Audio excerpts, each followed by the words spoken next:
Decide करेगा कि आपका सिलेक्शन होगा या फिर नहीं होगा। मैं फिर कह रहा हूँ बार बार आपको, हमारा 60-70 क्वेश्चन, मैं तो कह रहा हूँ 80 क्वेश्चन जोड़ लीजिए, 140 में 80 क्वेश्चन भी जोड़ लीजिए, ठीक है, तब भी आपकी कट ऑफ क्या हो जाएगी, क्लियर हो जाएगी। तो दोस्तों आज मैं इन सभी चीज़ों के बारे में बात करने वाला हूँ कि किस किस सेक्टर में आपको कितने कितने क्वेश्चन आ रहे हैं और किन किन सेक्टर को आप आसानी से क्लियर कर सकते हैं, ठीक है, और किस चीज़ से आपका स्कोर क्या हो जाएगा, बूस्ट मार जाएगा और आप कट ऑफ को क्या कर जाएंगे, कवर कर जाएंगे। Hello everybody, this is me Altamash Mansuri and you are watching educator Altamash 2.0। दोस्तों आशा करता हूँ आप सभी बहुत अच्छे होंगे और आपकी तैयारी बहुत ही शानदार तरीके से चल रही है। अब दोस्तों यहाँ पे आज मैं आपको एक बहुत ही ज़्यादा इंपॉर्टेंट चीज़ बताने वाला हूँ, ठीक है, जिससे आपके अंदर थोड़ी सी क्लैरिटी आएगी और आपके अंदर का जो फोबिया है, डर है, ठीक है, वो सब खत्म हो जाएगा, ठीक है। बहुत सारे लोगों का ये रहता है कि सर मैं कितने क्वेश्चन अटेम्प्ट करूँ, कितना अटेम्प्ट कर लूँ, कितने हद तक कि मैं पेपर को ग्रैब कर लूँ ताकि हमारा कट ऑफ क्या हो जाए, क्लियर हो जाए।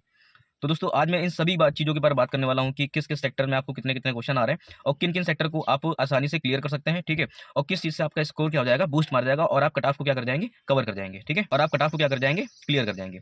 तो दोस्तों जैसे कि हमें पता है कि 200 क्वेश्चन आने वाले हैं, ठीक है, 140 आएंगे आपके जीएस के और 60 क्वेश्चन आएंगे आपके हिंदी के, ठीक है। तो देखो अगर दोस्तों हिंदी देखा जाए तो ऑलमोस्ट जो लोग सही सही कर लेते हैं, जो लोग हिंदी अच्छे से ध्यान देते हैं, 55 तो उनके करेक्ट होते ही होते हैं, नो डाउट, ठीक है, किसी किसी के 60 में 60 ठीक होके आते हैं, ठीक है। तो 55 क्वेश्चन उनके वो करेक्ट होते हैं और 10-15 क्वेश्चन आपको मैथ और रीजनिंग मिला करके आएगा जो कि बहुत ही आसान होते हैं, ठीक है। अगर आप इन दो चीज़ों को ऐड करके देखेंगे तो ऑलमोस्ट 65 से 70 क्वेश्चन आपके यहीं पे हो गए। अब दोस्तों आपके पास बचे 140 क्वेश्चन जो कि आपके जीएस से आने वाले हैं।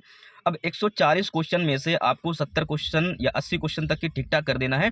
इसका मतलब क्या है कि आप कट ऑफ को टच कर जाएंगे, जैसे कि लास्ट टाइम के ट्रेंड को देखा गया है। मतलब 65 से लेकर के 70 तक की तो हम हिंदी और मैथ रीजनिंग को ही मिला के कर पा रहे हैं। बाकी हमारा 60-70 क्वेश्चन, मैं तो कह रहा हूँ 80 क्वेश्चन जोड़ लीजिए, 140 में 80 क्वेश्चन भी जोड़ लीजिए, ठीक है, तब भी आपकी कट ऑफ क्या हो जाएगी, क्लियर हो जाएगी। मैथमेटिकली आप थोड़ा सा यूज करके देखिए।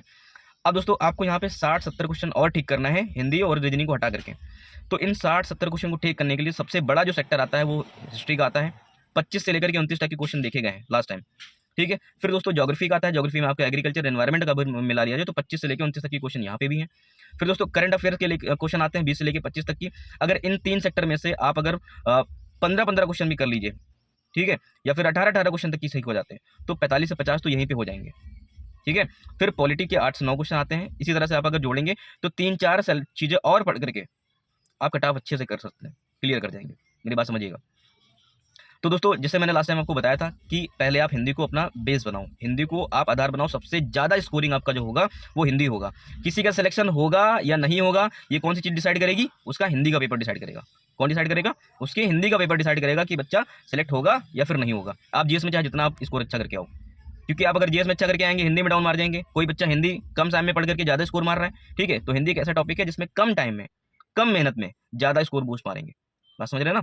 तो आप इस सेक्टर को बिल्कुल भी अवॉइड नहीं कर सकते हैं। हिंदी डिसाइड करेगा कि आपका सिलेक्शन होगा या फिर नहीं होगा। मैं फिर कह रहा हूँ बार बार आपको, तो आपको हिंदी पे बहुत ज़्यादा एम्फसाइज करना है, फोकस करना है, ध्यान देना है।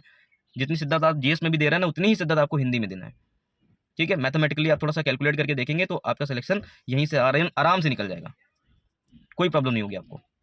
आई होप आपको ये मेरी सारी बातें समझ में आ रही होंगी, ठीक है। बहुत सारे लोग कहते हैं कि सर मैं पढ़ती हूँ, मैं भूल जाती हूँ। तो मेरे प्यारे साथियों, आपको आपका पढ़ा हुआ तभी याद आ पाएगा कि जैसे मान लीजिए आप फर्स्ट रीडिंग कर ली, फिर 2 दिन बाद 3 दिन बाद आप उसकी सेकंड रीडिंग दीजिए। मैं आपको बता रहा हूँ जितने भी बार आप उसको पढ़ेंगे उतने भी बार उसमें कुछ ना कुछ नया आपको मिलेगा सेम लाइन में, ठीक है। बिटवीन द लाइन पढ़ना सीखिए कि लाइन के बीच का मतलब कैसे निकालते हैं। हर एक लाइन आपको एक फैक्ट दे देती है। बात समझ रहे हो ना। थोड़ा एकदम एक्टिव होकर के पढ़ने की कोशिश कीजिए। फर्स्ट रीडिंग दिया, सेकंड रीडिंग दिया, ठीक है। फिर टाइम टू टाइम क्या करते रहना है, इसको रिवाइज करते रहना, रिवीजन का भी अगर प्रोग्राम बनाओ कि मैं हफ्ते भर में रिवीजन करूंगा। कुछ टॉपिक ऐसे होते हैं ज़्यादा भूलने वाले होते हैं तो उनको 3 दिन में मैं रिवाइज करूंगा, ठीक है। वीकली रिवीजन प्रोग्राम अपना रख लीजिए, ठीक है। एक दिन ऐसा डिसाइड कीजिए जिस दिन आपको कुछ पढ़ना ही नहीं है, उसमें सिर्फ और सिर्फ क्या करना है, आपको रिवीजन करना है, ठीक है। तो आपके भूलने की जो दिक्कत है, जो पेपर में सिली मिस्टेक हो जाती है, आता हुआ क्वेश्चन छूट जाता है, तो दोस्तों ये किस वजह से हो जाता है, lack of revision. Revision is the key of the success. मैं बार बार ये बात आपको रिपीट करता हूँ, ठीक है। फिर कहते सर याद नहीं होता है, ठीक। तो आपको याद करने का सबसे बढ़िया उपाय ये है कि आप लिख याद करो। जब आप किसी चीज़ को पेपर में लिखते हैं, ड्रॉ करते हैं, तो आपका सबकॉन्शियस माइंड भी क्या करता है, काम करता है, ठीक है। तो आपको अपने सबकॉन्शियस माइंड में सारी चीज़ों को ले जाना है, ठीक है। रिवीजन से भी सारी चीज़ें सबकॉन्शियस माइंड में चली जाती हैं, ठीक है। तो याद करने में दिक्कत हो रही है तो आप इसको किसी वीडियो के माध्यम से समझने की कोशिश करो। आपने ये नोटिस किया ना कि आप कोई पिक्चर देखते हैं तो आपको पिक्चर के पूरे एक सीन याद रहते हैं, पूरी शुरू से लेकर आखिरी तक की पूरी पिक्चर बता जाएंगे, ठीक है। तो चीज़ों को पिक्चोरियल फॉर्म में लर्न करने की कोशिश करो। आप अपने आप को बेहतर जानते हैं कि आपके बॉडी या फिर आपका शरीर किसी भी चीज़ को किस वे पे लेता है। फर्स्ट ऑफ ऑल अपने आप को समझिए कि आपको याद कैसे होता है, ठीक है। और थोड़ा सा डिसिप्लिन फॉलो कीजिए। सब लोग डिसिप्लिन बहुत तोड़ते हैं, बहुत ज़्यादा डिसिप्लिन तोड़ते हैं। ठीक है, आप पढ़ने बैठे हुए हैं, फ़ोन आ गया किसी का, मैसेज आ गया किसी का, आप फटाक से उसमें चले गए। ठीक है, तो उसका मतलब क्या है, अपने आप को आप चीट कर दिए ना। तो ये सब चीज़ों को ध्यान दीजिए। ठीक है, चलिए दोस्तों, दूसरा टारगेट लिख लीजिए। ठीक है, डे 2 का टारगेट दे रहा हूँ मैं। ठीक, तो उसमें मैं कुछ इंपॉर्टेंट टॉपिक्स बता रहा हूँ, आप इसको कंप्लीट कर लीजिए। ठीक है, तो डे 1 का मैंने टारगेट पिछली वाली वीडियो में दे रखा है। ठीक है, डे 2 का टारगेट आज दे रहा हूँ। चलिए नोट करना चालू कीजिए।